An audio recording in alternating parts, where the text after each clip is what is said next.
விவசாய மசோதாக்கள் நம்ம விவசாயிகளுக்கு நல்லதா கெட்டதான்னு முடிவு செய்யறதுக்கு முன்னாடி இதுவரைக்கும் இருந்த நிலவரம் என்னன்னு பாப்போம். இவ்வளவு நாளா நம்ம விவசாயிகள் விவசாய மண்டி மூலமா கமிஷன் ஏஜென்ட்டுகளுக்கு மட்டும் விற்கக்கூடிய சூழ்நிலை இருந்து வந்துச்சு. அவங்க வச்சதுதான் சட்டம்னு இருந்ததால விவசாயிகளுக்கு லாபம் கம்மியாவும் இடைத்தரகர்களுக்கு கொழுத்த லாபமாவும் கிடைச்சிட்டு இருந்துச்சு. இன்னும் சொல்ல போனா 6% விவசாயிகளுக்கு மட்டும் மினிமம் சப்போர்ட் பிரைஸ், அதாவது குறைந்தபட்ச ஆதரவு விலை கிடைச்சிட்டு இருந்துச்சு.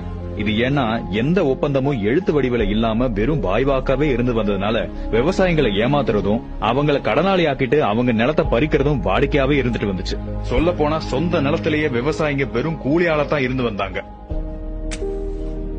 இப்போ புதுசா வந்த சட்டங்கள் தரும் மாற்றம் என்னன்னா, இனி விவசாயிங்க அவங்க விளைச்சல எங்க வேணும்னாலும் யாருக்கு வேணும்னாலும் அவங்களுக்கு லாபம் தரக்கூடிய விலையில வைக்கலாம்.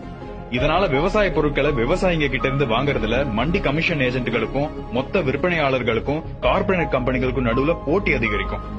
இதனால லாபம் அடைறது யாருன்னா விவசாயிங்க தான். எம்எஸ்பியை விட நிச்சயம் அதிகமாவே பணம் கிடைக்கும்ன்ற நிலைமை ஏற்படும்.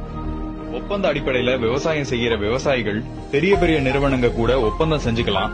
ஆனா அது எழுத்து வடிவில தான் இருக்கணும்னோ, ஒப்பந்தத்திலிருந்து விவசாயிகள் எப்ப வேணும்னாலும் வெளியே வரலாம்.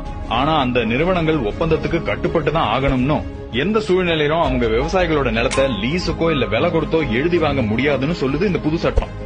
முறையா நம்ம விவசாயிகள் முதலாளிகளா மாறுவாங்க. இப்போ முடிவு பண்ணுங்க, யாரு விவசாயிகளுக்கு எதிரானவங்கன்னு. இந்த சட்டத்தை ஆதரிப்பவர்களா இல்ல இந்த சட்டத்தை எதிர்ப்பவர்களா? இதுவரைக்கும் தொழிலாளி, இன்று முதல் முதலாளி.